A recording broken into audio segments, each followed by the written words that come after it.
ലഹരി ഉപയോഗിച്ച് ക്യാൻസർ ഉണ്ടാകുന്നു, അല്ലെങ്കിൽ ലഹരി ഉപയോഗിച്ച് ലിവർ സിറോസ് പോലത്തെ അസുഖങ്ങൾ വരുന്നു, ശാരീരികമായ പ്രശ്നങ്ങളുണ്ടാകുന്നു. അപ്പം ഏത് ലഹരി വസ്തു ഉപയോഗിച്ചെന്നാലും അത് ഉറപ്പായിട്ടും തലച്ചോറ് മുതൽ ഉള്ളംകാലി വരെ എല്ലാ ഭാഗത്തെയും ബാധിക്കുകയും സാവകാശം രോഗാവസ്ഥകളുണ്ടാകും.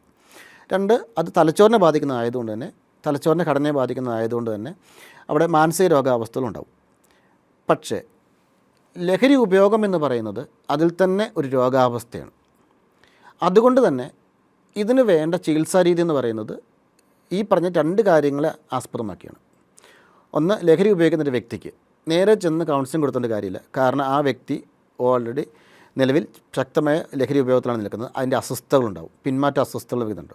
അപ്പോൾ അതുകൊണ്ട് തന്നെ കൃത്യമായ രീതിയിൽ ഒരു ഡോക്ടറുടെ സേവനം ഉപയോഗപ്പെടുത്തിയുള്ള മരുന്നിൻ്റെ രീതിയിലുള്ള മെഡിക്കേഷൻ പ്രോഗ്രാം ആവശ്യമാണ്. എങ്കിൽ മാത്രമേ ആ വ്യക്തിക്കുണ്ടാകുന്ന പിന്മാറ്റ അസ്വസ്ഥതകൾ, ഇപ്പം പലപ്പോഴും ആദ്യ ദിവസങ്ങളിൽ ഉറക്കമില്ലായ്മ ഉണ്ടാവാം, ദേഷ്യക്കൂടുതൽ, അസ്വസ്ഥതകൾ, അതിനോടൊപ്പം തന്നെ ശാരീരിക ബുദ്ധിമുട്ട് വന്ന് ഫിറ്റ്സ് ഉണ്ടാകുന്ന, ഹാലുസിനേഷൻ ഉണ്ടാകുന്ന, വിഭ്രാന്തി ഉണ്ടാകുന്ന അവസ്ഥകളൊക്കെ ഉണ്ടാവാം. അപ്പോൾ അതുകൊണ്ട് തന്നെ ഇതിൻ്റെ ശരിയായ വർക്ക് എന്ന് പറഞ്ഞാൽ ഡീടോക്സിഫിക്കേഷൻ പ്രോസസ്സ് നടക്കുക.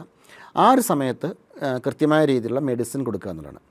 പക്ഷേ മെഡിസിൻ കൊടുത്ത് ആൾ പൂർണ്ണ ആരോഗ്യവാനായി മാറുന്നുണ്ടെങ്കിലും ഇത് ആസക്തിപരമായ രോഗമായതിനാൽ ഈ വ്യക്തികൾക്ക് പിന്നീട് വീണ്ടും മദ്യപിക്കാനുള്ള പ്രവണത ഉണ്ടാകും.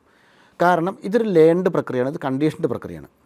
അപ്പോൾ എത്രയാണെന്ന് പറഞ്ഞാലും അവർ ചികിത്സ കഴിഞ്ഞ് ഇറങ്ങിക്കഴിഞ്ഞാൽ വീണ്ടും ഇവർക്ക് സ്വാഭാവികമായി തന്നെ ചില പ്രത്യേക സാഹചര്യങ്ങളുടെ കടന്നു പോകുമ്പോൾ മദ്യപിക്കാനുള്ള, ലഹരി വസ്തു ഉപയോഗിക്കാനുള്ള പ്രവണത ഉണ്ടാകും.